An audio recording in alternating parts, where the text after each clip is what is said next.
नमस्ते। आज हम बात करेंगे उस कलम की ताकत की जिसने भारतीय समाज की कहानी को कागज पर जिंदा कर दिया। जी हां, हम बात कर रहे हैं मुंशी प्रेमचंद की, जो सिर्फ एक लेखक नहीं थे बल्कि एक ऐसे समाज सुधारक थे जिनकी हर कहानी, हर शब्द बदलाव की एक बुलंद आवाज थी।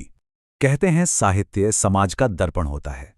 प्रेमचंद के लिए ये सिर्फ एक कहावत नहीं थी, नहीं, ये तो उनके लिखने का, उनकी सोच का मूल मंत्र था। उनकी हर कहानी, हर उपन्यास उस दौर के भारत की एकदम सच्ची तस्वीर दिखाता है, बिना किसी लाग लपेट के, जैसा है बिल्कुल वैसा। तो प्रेमचंद असल में किसी एक हीरो या विलन की कहानी नहीं कह रहे थे ना। उनका जो मुख्य पात्र था, जो मेन कैरेक्टर था, वो तो पूरा का पूरा भारतीय समाज था, अपनी सारी उलझनों, अपनी परंपराओं और हाँ, अपने क्रूर अन्यायों के साथ।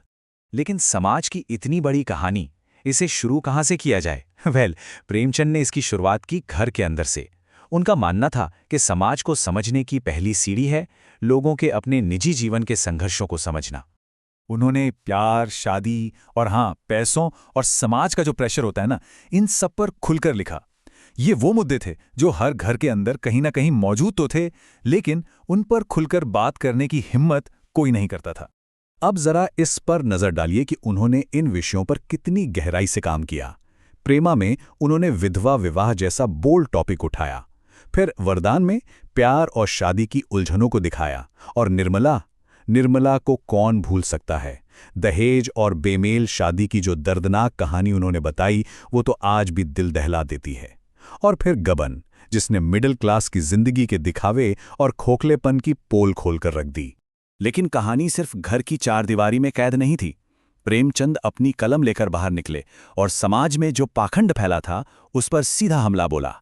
और वो कितने निडर थे, इसका अंदाजा तो उनके इन कामों से ही लग जाता है। देवथान रहस्य में उन्होंने मंदिरों तक में जो पाखंड था उसे भी नहीं छोड़ा। सेवा सदन के जरिए उन्होंने समाज के तथाकथित नैतिक ठेकेदारों को आईना दिखा दिया, कायाकल्प में शासकों का जुल्म दिखाया, और देखिए, रंगभूमि में तो उन्होंने पढ़े लिखे तबके की कमजोरियों पर भी उंगली रख दी। मतलब उनकी कलम की जद से कोई नहीं बचा। अब उनका जो क्रिटिसिज्म था वो अगले लेवल पे गया। अब वो उस सिस्टम पर सवाल उठा रहे थे जो आम आदमी का, खासकर किसानों और मजदूरों का खून चूस रहा था। और मजे की बात यह है कि उनका हमला दोनों तरफ था। एक तरफ प्रेमाश्रम में उन्होंने जमींदारी सिस्टम को दिखाया जो अंग्रेजी हुकूमत की देन थी, और दूसरी तरफ रंगभूमि में उन्होंने भारतीय पूंजीपतियों के शोषण का भी कच्चा चिट्ठा खोल दिया। मतलब साफ था, जुल्म करने वाला चाहे कोई भी हो, देसी या विदेशी, प्रेमचंद हमेशा मजलूम के साथ खड़े थे। लेकिन प्रेमचंद सिर्फ प्रॉब्लम नहीं गिना रहे थे, वो एक रास्ता भी दिखा रहे थे, एक बेहतर समाज का सपना बुन रहे थे। अपने उपन्यास कर्मभूमि में उन्होंने हिंदू मुस्लिम एकता, अछूतों के उद्धार और दलित किसानों के हक की लड़ाई, इन सबको एक ही कहानी में पिरो दिया। एक ऐसे भारत का सपना जो सिर्फ राजनीतिक तौर पर नहीं बल्कि सामाजिक तौर पर भी आज़ाद हो। और ये सब हमें लेकर आता है उनके साहित्यिक सफर के सबसे ऊंचे मुकाम पर, और उनकी उस विरासत पर जो आज भी जिंदा है। उनके पूरे लेखन का जो निचोड़ है, उनकी पूरी जिंदगी की जो सोच है, वो एक रचना में सिमट आई। एक ऐसी रचना जिसे आज भी किसान जीवन की महागाथा कहा जाता है।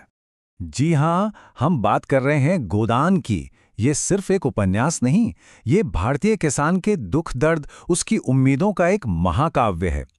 होरी नाम के एक मामूली किसान की कहानी, जो एक गाय की चाहत में ऐसे कर्ज के जाल में फंसता है कि बस फंसता ही चला जाता है। यह उपन्यास प्रेमचंद की कलम का शिखर है, जहां उनकी सारी बातें, सारी चिंताएं एक साथ मिलकर एक ऐसी तस्वीर बनाती हैं जो दिल को छू जाती है। किसी ने उनके बारे में बहुत खूब कहा है कि उन्होंने बेजुबानों को जुबान दी और भूले बिसरों को एक चेहरा दिया। और ये बात उनके पूरे काम का सार है। उन्होंने उन लोगों की कहानियां कही जिन्हें हमेशा अनदेखा किया गया था, और उन्हें भारतीय साहित्य में हमेशा के लिए अमर कर दिया। लेकिन हर महान कहानी की तरह यहां भी एक टीस है, एक अधूरापन। उनका आखिरी उपन्यास मंगलसूत्र वो अधूरा ही रह गया, एक ऐसी साहित्यिक यात्रा जो वक्त से पहले ही खत्म हो गई। और ये सारी चर्चा हमें एक आखिरी लेकिन शायद सबसे जरूरी सवाल पर लाकर छोड़ देती है। प्रेमचंद ने जिन मुश्किलों के बारे में लगभग 100 साल पहले लिखा था, चाहे वो दहेज हो, किसानों का कर्ज हो, समाज का पाखंड हो या भ्रष्टाचार, जरा सोचिए, क्या हम आज वाकई इन सबसे आगे निकल पाए हैं? शायद शायद यही सवाल है जो प्रेमचंद को आज भी उतना ही रेलेवेंट बनाता है जितना वो अपने दौर में थे।